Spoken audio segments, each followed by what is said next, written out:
Hare Krishna, good morning. Today's Friday, the 12th of June. Outside it's blustery and windy. It's about 7:30 in the morning. Earlier in the week I was a bit tied up, and so I wasn't able to record my talk, but I'm doing it today. I feel, increasingly as I'm doing this, I feel the company of those who are week by week who are tuning in, and that gives me a great sense of spiritual comfort and assurance. So today we're continuing with chapter 9, and we've reached verse number 8. So I'm going to sing this verse to you in Sanskrit and then explore it a little bit. First begin with the pranams to Srila Prabhupada. I've got my tambura with me here.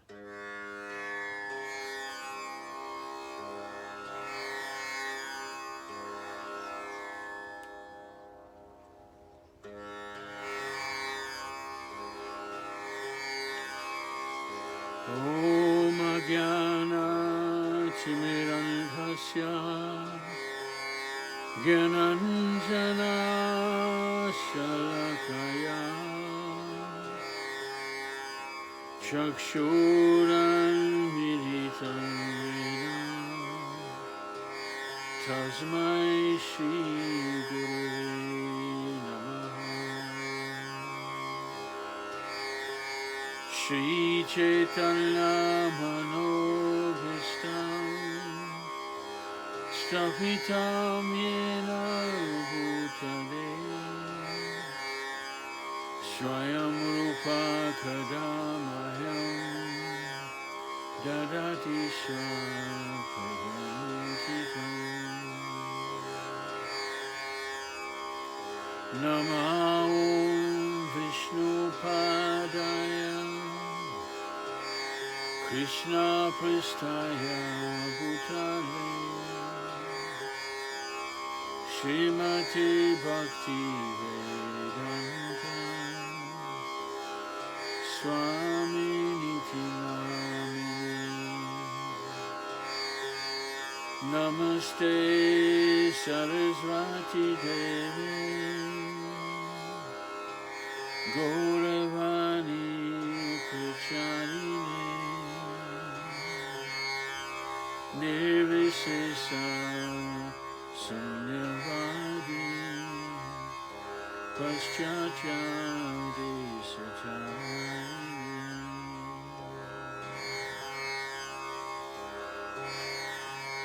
Hare Krishna, Hare Krishna, Krishna Krishna, Hare Hare, Hare Rama, Hare Rama, Rama Rama, Hare Hare.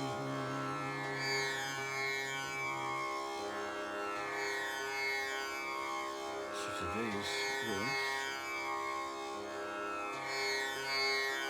Prakriting swang avastabhyam Visrijami puna puna Bhuta gramam idam kritsnam Avasam prakrite vasam.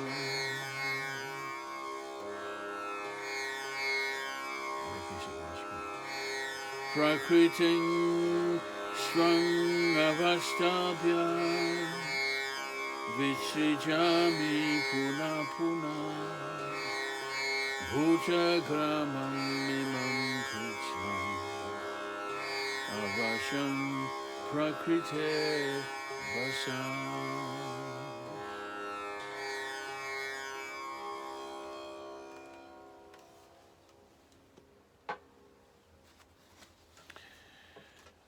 So here Krishna is telling us, just a moment, Krishna is telling us, Prakriting Swang avastabhya. This prakriti, this nature, swang avastabhya, it is completely pervaded by me. Avastabhya means I am present in it, I pervade it, and in another sense, it also means it is filled with my will. It is the expression of my will. It is all mine. Visrijami puna puna. Visrijami means creating. I create all of this. Puna puna. Again and again. Bhutagramam imam Krishnam. This total cosmic manifestation, Bhutagramam, means the whole creation, all the beings within it. Imam Krishnam, all of this. Avasham prakrite vasat. Avasham means vasha, it means will. So avasha means without will, and so Prabhupada translates it as automatically. Prakriti vasha, this whole nature, is automatically going on under my will. So Prabhupada's translation is, the whole cosmic order is under me. By my will it is manifest again and again, and by my will it is annihilated at the end. The annihilation is sort of implicit, because we know that this is described all through the Vedas, that the creation is always followed by annihilation. And so creation again and again means creation, annihilation, creation, annihilation, creation, annihilation. So Krishna has been telling us in the previous few verses that we've been looking at, he was saying that, all beings rest in me, but I am not in them. Behold my mystic opulence, supporting all yet beyond all. Myself is the source of everything. See how the mighty wind blowing everywhere moves always in the vastness of space, so all beings move in me. Our whole existence is circumscribed by Krishna. When one cycle ends, all beings enter my nature, and at the start of the next cycle, I send them forth again. We looked at this last week. And so Krishna continues, he says, this whole cosmic order is under me. And by my will, it is manifested again and again, and by my will, it is annihilated. And yet somehow Krishna, although it's all under his will, somehow he's not involved. And this is what Prabhupada wants to talk about. I'm going to read a little bit from his explanation. This matter is the manifestation of the inferior energy of the Supreme Lord. So earlier on, a couple of chapters ago, Krishna described his two kinds of energies. He said there is, everything is the energy of God, and ultimately, in one sense, Krishna is present everywhere by his, ultimately it's all spiritual. But some of his energy, which he calls apara, which means the lower energy, it takes the form of temporary matter. And so in the 7th chapter, Krishna said, this temporary matter, this apara, prakriti, is of 8 kinds. 8 kinds being earth, water, fire, air, ether, mind, wisdom, and ego. So everything that makes up this earthly existence, everything that I experience, it all belongs to this apara prakriti. But in addition to this, Krishna says, are the infinite numbers of living beings who make up my internal energy. We are pure spirit which has not been somehow confined to the temporary manifestation of this world. We're eternal, and we are filled with the very essence of Krishna himself. Each one of us is, you could say, like a spark of Krishna. And however, in this world, we have to be confined in this sort of temporary manifestation. So then Prabhupada goes on to explain, at the time of creation, the material energy is let loose. That's Mahat Tattva. Mahat Tattva is it's like the original store of all material energy in its passive state, just before it's sent into action. So at the time of creation, it's activated and it's sent forth. And the Lord, in his form of Mahavishnu, we have these wonderful descriptions in the Vedas of how, when it comes time for creation, the Supreme Lord, the Supreme Personality of Godhead, Krishna, he expands himself as Vishnu.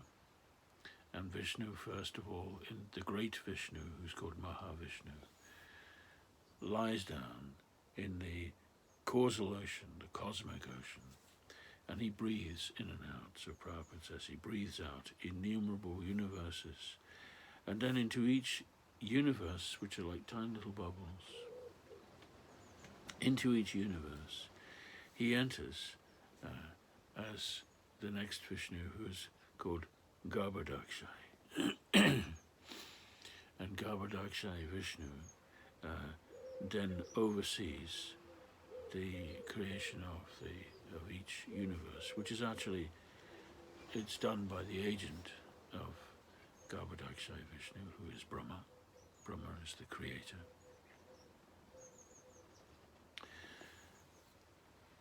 And Brahma creates all the forms, and by his glance, Garbhodakshai Vishnu just glances over the creation and impregnates the living beings into all the different life forms, and enters into the heart of every being. So this third Vishnu is called Kshirodakshai. Now, Kshirodakshai is my companion. Is it originally same Krishna, but expanded into Mahavishnu, then Garbhodakshai Vishnu, then Kshirodakshai Vishnu. What we're being taught here is that the Supreme Being exists on multiple levels. The question arises, if there is one Supreme God, is it possible that that God can be individually, personally present with each and every created being?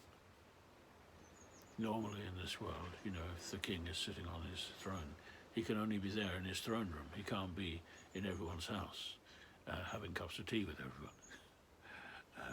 He can't be involved in all the intricacies of everything that goes on. However, Vishnu can. So he enters into the heart of each being, and he's present with us. He's present in the whole creation. And it's really quite extraordinary, this cosmic manifestation, which is created again and again. The whole thing is every so often is wound up into the Supreme Lord and then released again. So here we are in the midst of all of this, and all I can experience, I can hear these wonderful accounts, but all I can actually experience is here, right now, the present moment. And in this present moment, I can know that the Supreme Lord is present. However, Krishna has been teaching us in this beginning of the 9th chapter that at the same time, I am detached from all of this. I don't get involved. I don't get involved. What we learn in the Gita, that if we want the personal involvement of Krishna, we can enter that different state of consciousness where I can begin to have a personal interaction with the Supreme Lord. But that is not available to everyone. It's only available to those who seek it. That's the distinction. If I'm not seeking God, God will not interfere in my life. However, if I choose to seek Krishna, Krishna will become involved in my life. So let me read just a little bit more from Prabhupada's explanation. He says that the living beings are impregnated into this material nature as a result of their past deeds. And according to our past deeds, we take up different positions. So it's not by accident, what position I may find myself in. Some people are of the they have a nature to become very powerful and influential, relatively so. So that's not an accident. Generally, of course, we find that those persons are never happy because they're involved with so many things. The more fortunate ones, actually, are the ones who don't have that nature that they want to get passionately involved in everything. They're much more at ease and much more inclined to keep their lives simple. Reflecting on the present state of our planet, this is one message that I would wish to, pass on. It's not required to get involved with everything that's going on. I can keep my life simple. If I have been, there is one exception, if I have been given a particular nature, which will be something coming from previous lifetimes, it will be something that has evolved, you could say, over many lifetimes. If I've been given a particular nature where I'm able to be very perceptive what's going on in the world, and I can somehow influence people and influence affairs, then that's you could say, my dharma. The word dharma is the natural intrinsic nature of every being. And in the Gita, Krishna speaks in several places. He uses the word swadharma. Swadharma means my personal nature. Each one of us has one. So if my personal nature sort of drives me to become deeply involved in affairs of the world, and it may drive me, to establish projects, to influence people. It may drive me to set forth and wish to bring benefits to many, many people to help them. Or on a smaller scale, it may drive me to just get involved in my community, to get involved in what's going on, try to influence the local affairs. If I have that nature, then let me use that for the benefit of others. Otherwise, that tendency will get me deeply entangled in unfortunate activities. So there's no reason to feel any sort of envy or jealousy towards those who have become very wealthy and powerful. They're not happy, but somehow or another they have been given that nature. Now, and as I say, if I have that nature, then it's my business, it's my obligation really, to use my capacity to influence things. If I don't have that nature, then let me sit quietly or be content within my own circle of influence. And most importantly, let me seek to know this one who dwells within everything and within my heart. That's what I'm truly seeking. That's what everyone's really seeking.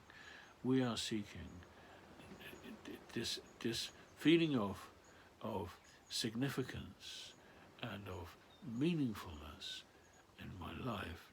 I can find it by connecting with the one who lies within everything. And that's what Krishna wants us to do. So he says here that the living beings, Prabhupada has explained, they come into this world, all of us, as a result of our past deeds, and we acquire particular positions, particular natures, and so this world goes on.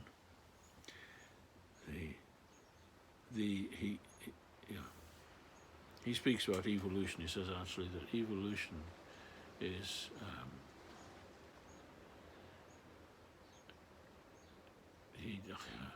it's a whole other subject really, but Prabhupada does say here that he doesn't accept the idea of evolution, at least not in the way that it has been taught, because the living beings already have their particular nature and they immediately acquire the type of physical state, type of body and senses that will, I get the kind of body that will satisfy my needs. So really, in other words, if there is evolution, it is the expression of the inner soul.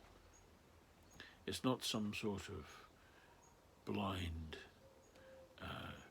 interaction of chemicals and so on. It's an expression of the inner desire of the soul. So Prabhupada says, man, animals, beasts and birds, everything is simultaneously created, because whatever desires the living being had at the last annihilation are again manifested. So we're looking on a huge time scale here, that we eternal beings have entered this world countless times.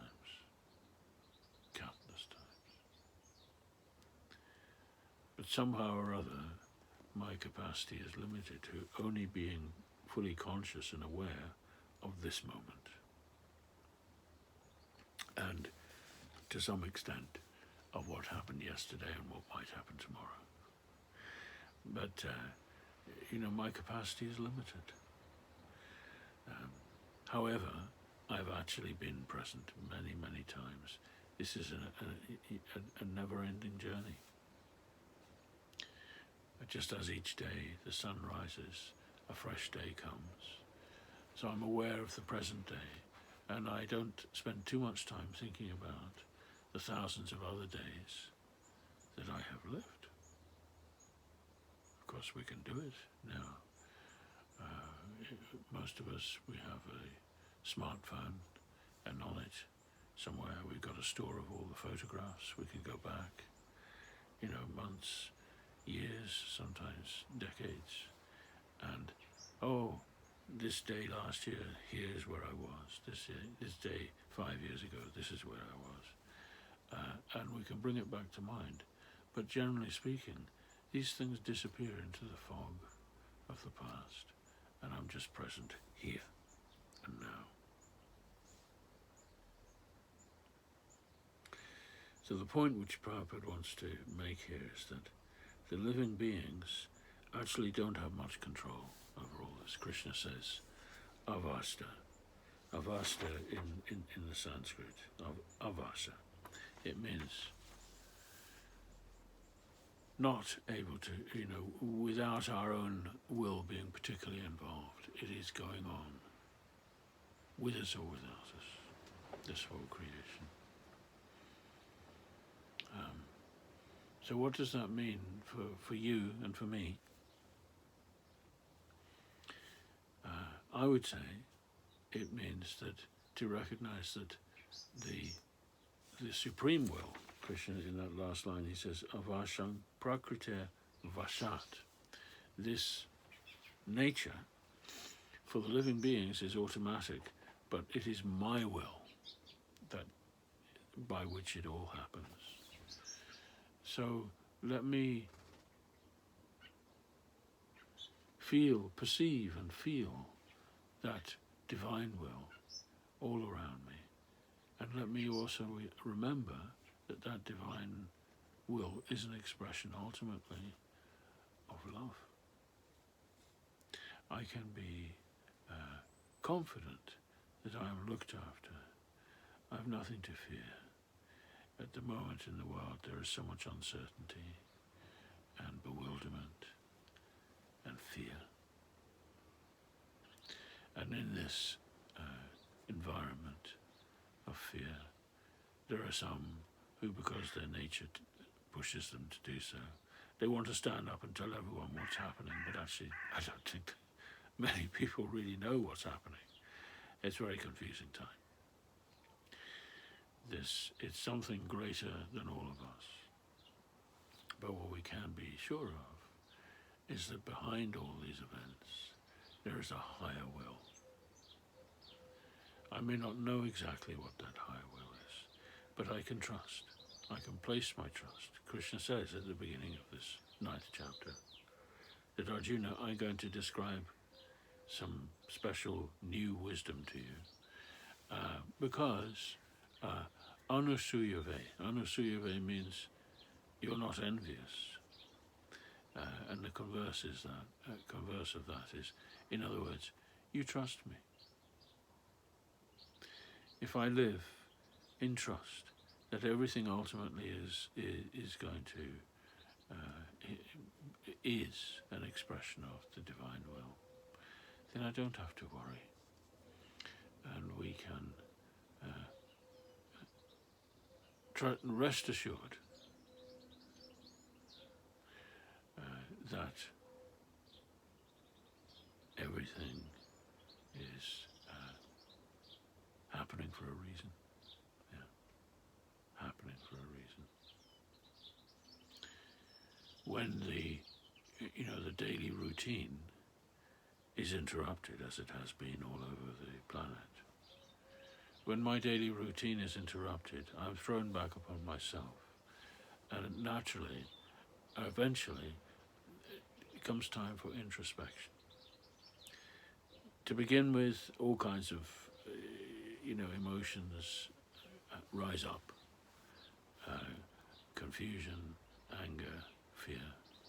But eventually, for many, it will become a time naturally, for introspection and thinking to myself, well, when the things return to normal, of course there is no normal anymore, but when I am free to continue with my life, what will be my intention?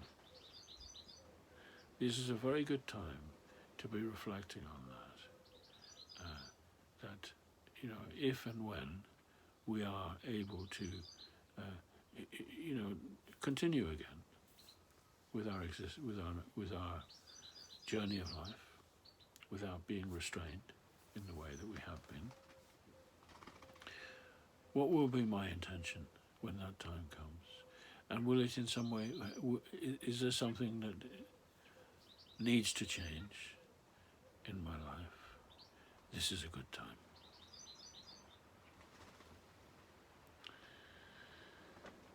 So next week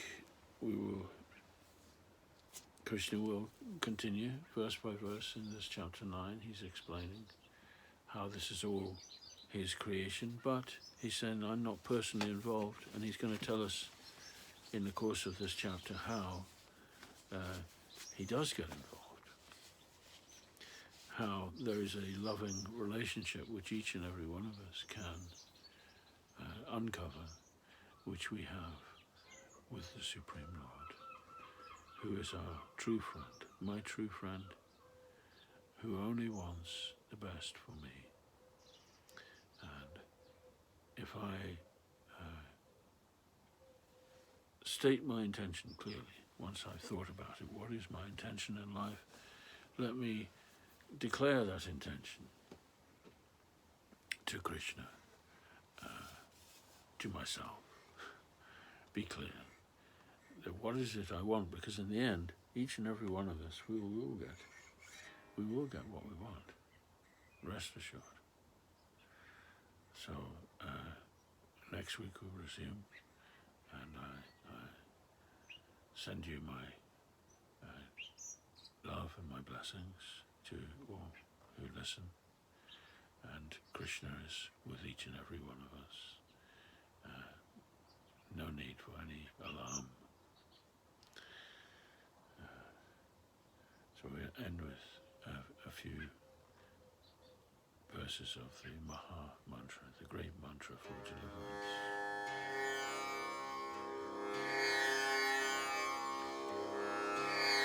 Hare Krishna, Hare Krishna, Krishna Krishna, Hare Hare, Hare Rama, Hare Rama, Rama Rama, Hare Hare.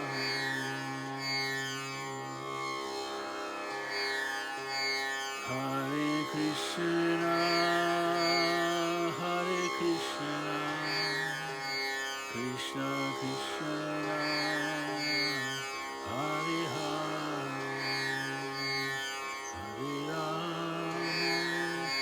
Hare Rama,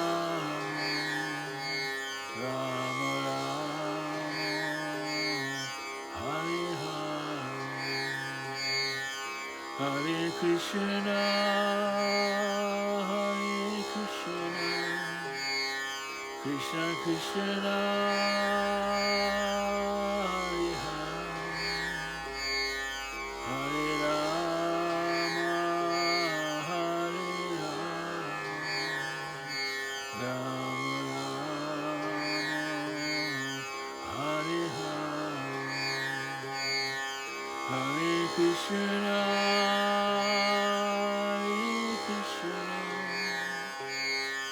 Krishna Krishna,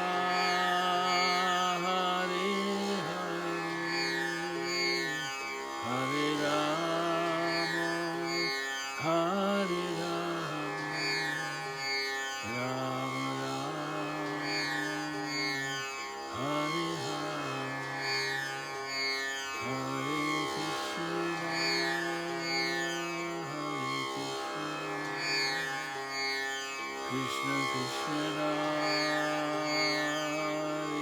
Hare, Hare Rama, Hare Rama, Rama Rama, Hare Hare, Hare Krishna, Hare Krishna, Krishna Krishna, Hare